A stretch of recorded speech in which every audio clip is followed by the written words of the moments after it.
Welcome to Roaring Fork Wellness Weekly Podcast, where we strive to bring you options and resources to live a healthy and fulfilling lifestyle in the Roaring Fork Valley and surrounding areas. I'm Kimberly Henry. You can learn more about Roaring Fork Wellness at www.rfwellness.com.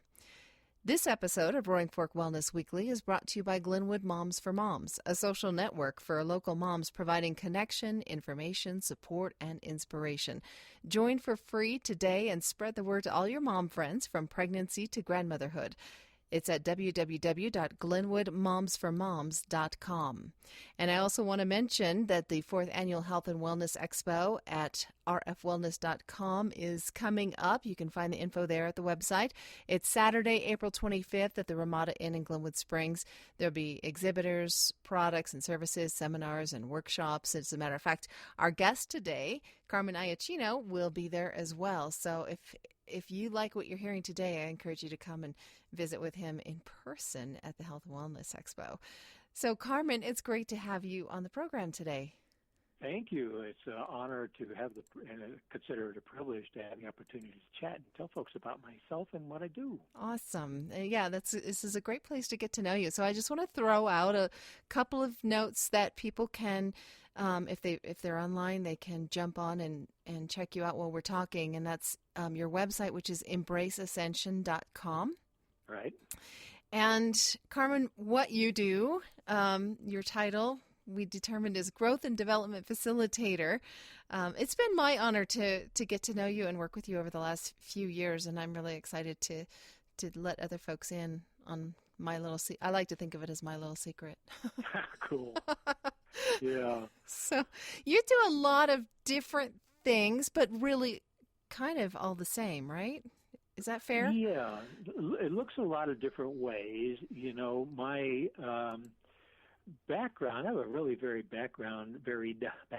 You know, I was an accountant for 20 years and then got into the counseling field. And as I did that, sort of simultaneously with that, I started really working on my own spiritual growth and began to explore shamanic work and shamanic healing. And when I did that, I began to be aware that the typical talk counseling just doesn't get us where we want to go, and it's not really doesn't really facilitate healing. And as I began to explore healing from that perspective, I found out that was a little too far out there.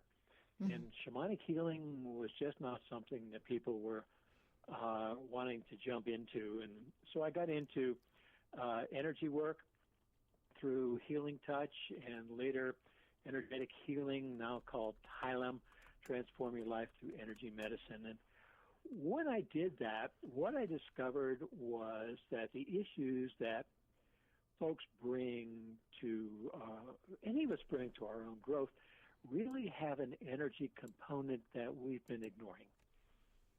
And one of the things that actually, if we take a step back from that, we look at our lives and our experience, and, you know, science today has determined that everything is made out of energy. What we think is physical is really just energy. And moment to moment, our experience has a physical component, mental component, emotional component, and what we call subtle energy components. And each one of those are energies that can be measured, they can be taken pictures of. And the interesting thing about energy, and I like to think about a light bulb for this, is energy is designed to flow and dissipate. And when we turn a light on, it continues to produce energy, but nothing happens. And the reason is that energy flows, and as it flows, it dissipates. Well, the same thing is true of our experience. And so when we do what I call fully experience our experience, give it expression, move it, allow it to flow, then those energies just dissipate, and what we're left with is a true memory. It's like a piece of information in a book. It's just a piece of data. Mm-hmm. When that doesn't happen, when one or more parts of that emotional, mental, physical, or subtle energy experience are not allowed to flow and dissipate, when we hold on to them, when we repress them, when we stuff them, when we block them up then they start to cause problems. And they turn into distorted or false beliefs. They turn into wounds that we keep going back to over and over again because they won't heal. They turn into the patterns that we all have for various areas in our life. And unless we reach in some way and allow that energy block to be released and that energy to flow, then we're going to keep coming back to the same issues over and over again. And some of the ways in the past, psychotherapy has talked about and has worked with what they call cathartic experiences, have a big emotional release, and that's healthy. But energy medicine, the distinction is that with energy medicine, if we bring a particular energy pattern to the surface, like around a belief, like I'm not good enough, then we can locate in that energy, we can isolate it, we can assess it, and then we can clear it in whatever way it needs to be cleared. So that brings me to a question. You talk about energy medicine, and you talked about different ways that you came into the field. There are some different expressions of that. How are they different, and how would I choose how to, which one to work with? That's great. I will try to give it an answer. I'll give it a couple of answers. Okay. One is that there are a lot of energy medicine techniques, and there are a lot of energy modalities, and essentially you can divide them into two categories. One category is energy modalities, therapies, techniques that are designed for general purposes. An example of that would be Reiki. Reiki energy, and one of the things I'm trained in, don't use it very much, is designed to go where it needs to go, is the term a Reiki practitioner would use. And that's great because your system knows where it needs energy and what needs to be worked on. What doesn't happen in a case like that is that, if I have a headache, I want you to clear my headache. And the energy may be going someplace that's very significant and impactful for me, but if it's not addressing what I need to address, then I don't get the relief that I'm looking for. Another idea of a general energy technique would be what we call a whole body or a whole person technique. For instance, I use a technique called self-chakra balance. That is I end up teaching this to all of my clients, and what that is, it's a way to clear and balance your general energy field. And that, we have one. Right now you have one, I have one. Everybody has a general way that our energy is holding, and is that in a clear and balanced place. And a general energy technique like that can enliven us, it can relax us, it can prepare us to do things that are challenging for us. What it doesn't always do is clear the specifics of a particular energy pattern. So what I do, for instance, if I were to work with you around an issue, let's pick one that everybody has got. Fear of public speaking. Okay, there you go. We've all worked through that, one time or another. And so what we might do is, first of all, you and I would agree that this is what we're going to work with. We're going to work with this fear around public speaking. And that's important because energy follows intention, and it is intention that does the energy work. I am a facilitator of other energy workers. We provide energy. We direct energy, but it is the intention, yours and mine combined, about what's going to happen with it. So we would have that intention, and I would have you lay on I use a massage table. It's a closed-on, hands-on or off technique. And I would do a general energy assessment. And when I do that, I assess 3 of the 4 major energy patterns. I assess the hara, which is a central flow of energy that runs through all of us. I assess the chakras, and I do 7 major chakras plus some of the major minor chakras. We have chakras in each of our joints, and so I assess those as well as our 7 central chakras. And I assess those at 7 different levels.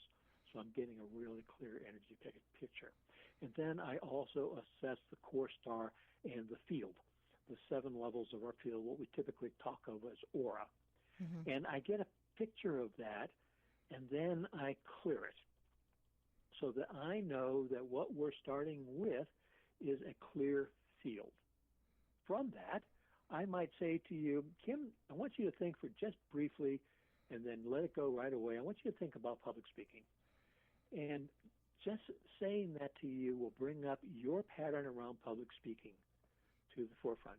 Mm-hmm. And then I would immediately say, let it go, because I don't want you holding on to that. But it's enough of an incident to bring that to the surface. I can assess what gets disrupted when you think about public speaking. And so right away, I know if there are particular chakras that are involved.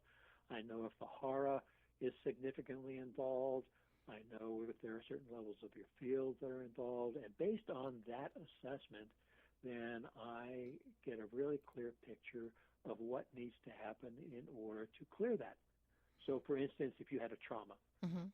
Let's say you were in 2nd grade and you raised your hand and said something and the teacher made fun of you. And so you have a trauma, and so there's a frozen energy around that trauma. That's going to show up in the hara. Mm-hmm. If it's a belief, let's say it's majorly a belief system. I don't think I can speak well, or what I have to say is worth saying. Mm-hmm. Then that would show up as basically a 3rd chakra issue. Or if there was some held emotion, that might show up as a 2nd chakra issue. Or I don't know what to say may show up as a 5th chakra issue. Whatever that pattern is, it's going to show up with my assessment. And then I'm able to direct energies in some very specific ways with some very specific clearing and healing techniques to address where that blockage is. Now, when that happens, it's gone. It's gone. The pattern has been released. Mm-hmm. Now, that doesn't mean that the next time you get an invitation to speak in public, you're not going to go, because you will, because that's a habit pattern. Okay. The energy has been pulled from it. The plug has been pulled from it. Mm-hmm. All you would need to do, or someone would need to do, is that, but go, wait, nope, I've cleared that. Let's go have fun with it. Because the power source has been taken away. Now, if there is something, let me back up off a second, because I don't want to go too far in the future. After I do the work and I see that things are clear and flowing well, then what I would say to you is I would say, Kim, I want you to think about speaking in public again. And you would think about that, and immediately I would be able to tell if we have finished the work. Uh-huh. If we haven't, then that will show up, and I can continue, and we can do the rest of the work. What frequently happens, though, or most frequently happens, is that the second time you think about that issue, you're going to have a different experience. If there was fear there before, mm-hmm. you may not be able to think about it in terms of fear. Mm-hmm. You may not, it may be a very neutral experience. It may be excited. It may be, I don't know. But you will experience it differently. And that will let you know that something has shifted. And that empowers you then as you walk into the future to be able to say to that wandering thought, that habit pattern of speaking in public is fearful and I can't do it. No, wait a minute. I took care of that. That energy has been shifted, and now I can go and have a different experience. Does anybody ever come to you with a laundry list of things they want you to fix? You know, we all have a laundry list. Yeah. And I will tell you what that's called. That's called, it's a Greek term for that, called entelechy, E-N-T-E-L-E-C-H-Y. Entelechy refers to the unfolding pattern inherent in any living thing. the entire unfolding pattern of an oak tree for 200 years is in an acorn. Uh-huh. Okay? Uh-huh. So humans have that unfolding pattern.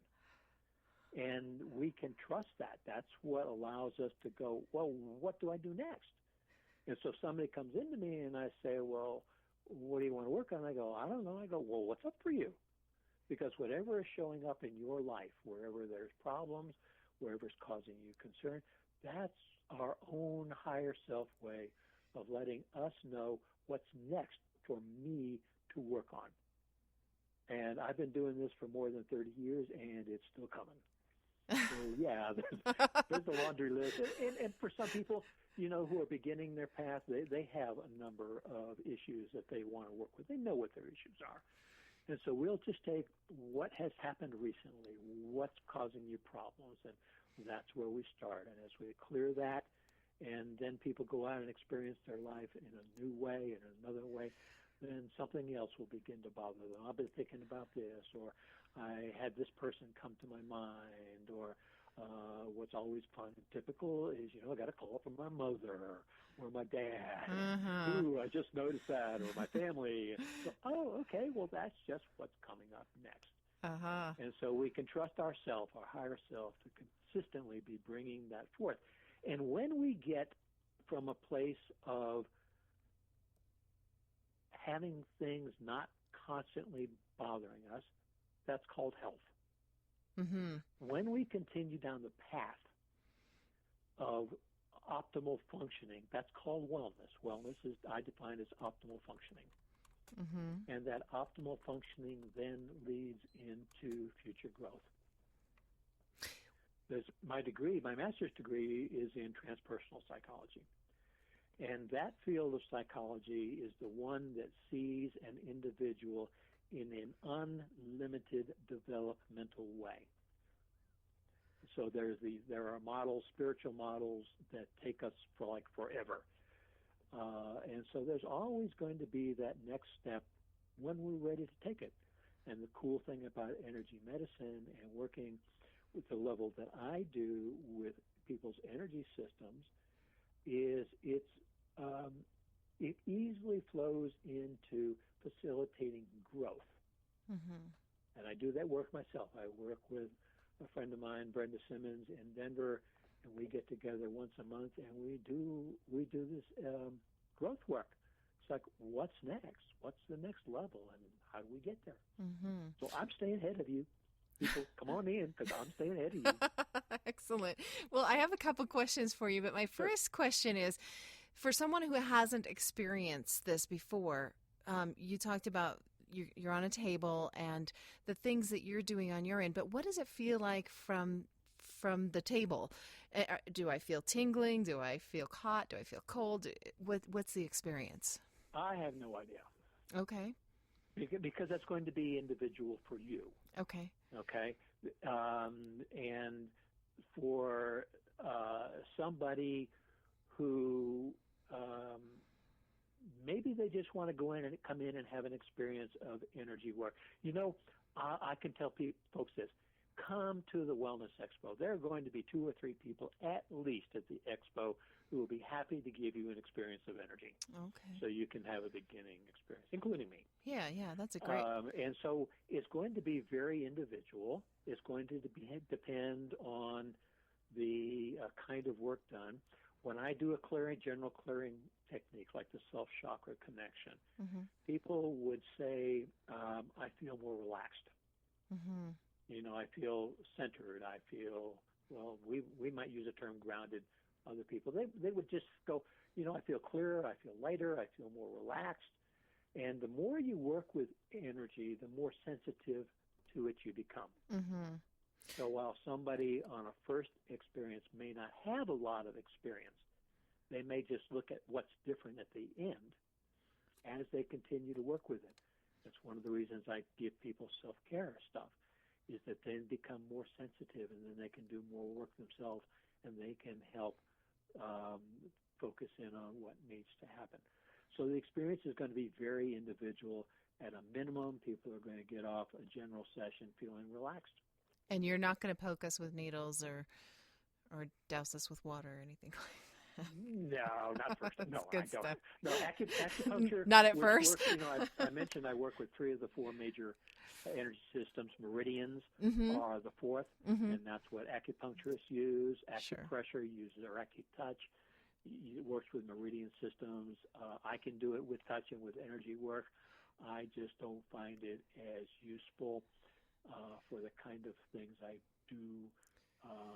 But yeah, you can work it with. But no, I'm not going to do anything to anybody because energy work is consensual. It is your and my agreement about what we're doing that determines what we do. Okay. And I'm not going to go outside of that. So you've talked about behavioral type things or like fears of public speaking. What about medical issues? Does energy medicine have a role to play there? It does. When we look at our energy fields, if we look at what we call the aura, and we work out from the body, the energy field that is closest to the body is the physical double. And then there's the emotional layer, then there's the mental layer, a transitional layer, and then we go up, step up, and so we would have the body blueprint would be the 5th level out, and so on and so on. When that physical blueprint, that 5th level of the field, is a perfect physical blueprint. In order for that to manifest, to get into our physical body, that blueprint has to travel through what is held in our mental field, what is held in our emotional field. It translates in then to the energetic physical, the first layer of our field, and then finally into the physical. That means that what we hold in our physical and our mental and our emotional fields, our beliefs, our negative thoughts, our emotions that we've held, translate into the body. And when they translate into the body, energy work can help with that. It is now a physical issue that needs to be attended to physically. So worry, fear, perfect example. People who hold a lot of fear, who worry all the time, I guarantee you they're all well on the way to ulcers. And so they're going to have digestive problems. And some of those are at the level where they need to be attended to physically. And I'm not an alternative to that. I'm a complement to that. And I will tell you that I have done my own healing work and done some really very quick, very profound healing around cancer a couple of years ago, where I cleared it in a couple of weeks with very minimal physical medical support. But I did use the physical mental support. Why? Because it was easier to heal it using the combination of medical and energy medicine. And so when it gets to the physical level, we need to pay attention physically. Excellent answer. That's something that I think a lot of us don't understand. And the term alternative medicine does get thrown around a lot, but it's not necessarily always an alternative. It's sometimes. What we use is a term called CAM, C-A-M. That's what the government uses, complementary and alternative medicine. And so much of what energy work does is complementary. It's designed to aid things like behavior modification. I need to modify my behavior. Working with intention. I need to be conscious of what I think. And we can use energy work in connection with that. The same thing is true with working in connection for physical healing. There are some energy modalities that would consider themselves alternative, and sometimes they are. In fact, I do know of an individual who used CAM, I'll say it this way, used CAM as an alternative to doing anything with his cancer, and was cancer-free at 5 years. Doctors could find no trace of it. So it can work. It's just a matter of what works for an individual. So that being said, what are the limits to energy medicine in general? I would direct people to the current work of a gentleman named Joe Dispenza. Joe I think he was in a car accident. I don't remember, but he broke his back in major ways and woke up to find himself face down on one of those tables that holds you face down off the ground. And doctors told him, get used to it, you will never walk again.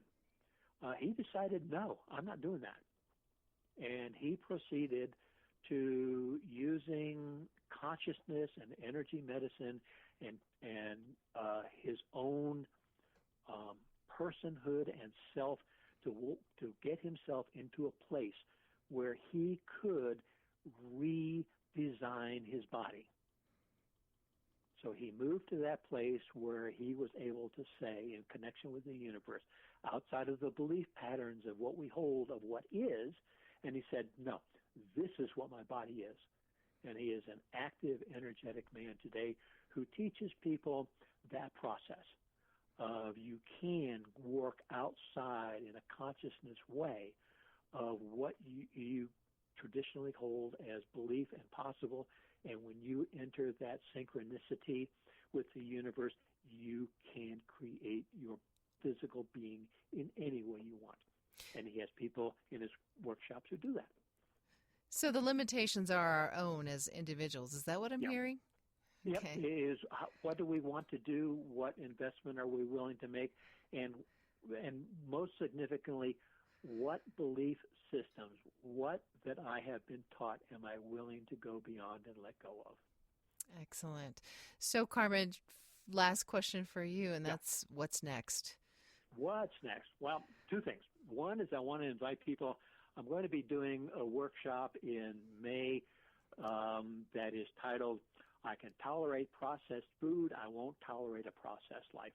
And that comment was made by my partner, Laura, a couple of months ago, and I thought, wow, yeah. And so we're going to be looking at what do we mean by processed food? And what does that translate to in terms of a processed life? And how do we live a processed life? How do we live life outside of the rules and the additives and the amendments and the restrictions that other people want to make on it? Watch my website for time, location. Come to the Wellness Expo. I will be there with all the information. And then the other thing is next, I will tell you quite frankly, I'm looking for what's the next piece of healing for me. I'm looking for what is the next stage of growth for myself and for humanity in general, because I will tell you and everybody who's listening, my commitment, being on the edge. I will be there before you. And I will take you there if you're willing to go. The race is on. Yeah. Excellent. The journey is on. Yeah. The journey is on, yes. Thank you so much. So, again, we're talking with Growth and Development Facilitator Carmen Iacino. It's been an enlightening conversation. If you'd like to connect with Carmen, you can find him at embraceascension.com. You can also email Carmen at carmeniacino@earthlink.com. And let's go ahead and spell that out to make sure that everybody's got it. Okay. It's Carmeniacino at earthlink.net. Not com, but earthlink.net. Thank you for that correction. And phone number 970, of course, 309-3779. Yes, ma'am. All right. Carmen, thank you so much. You're welcome. My pleasure, Kim. I will see you soon. All right. Bye. Thanks again for joining us for this edition of Roaring Fork Wellness Weekly. We hope you'll join us again next time. Have a great week.